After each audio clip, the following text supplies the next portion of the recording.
2022 Mazda CX-5 replacement timing confirmed. Reveal set for new Toyota RAV4 rival with 6-cylinder engines and rear-wheel drive.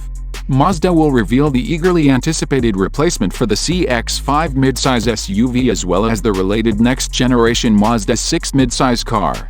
Claims both models are currently scheduled to be revealed next year, as expected, with the CX-5 replacement to make its debut in December, while the Mazda 6 will do so in April.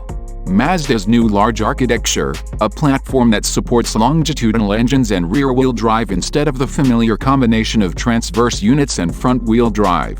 CX-5 replacement will be about 50 mm longer, 4,600 mm, than the existing midsize SUV, with this difference in size to play a key part in its positioning. CX-5 will carry on in the short term as Mazda's mainstream value proposition in the segment, while the CX-50 will be the premium offering, owing to the large architecture.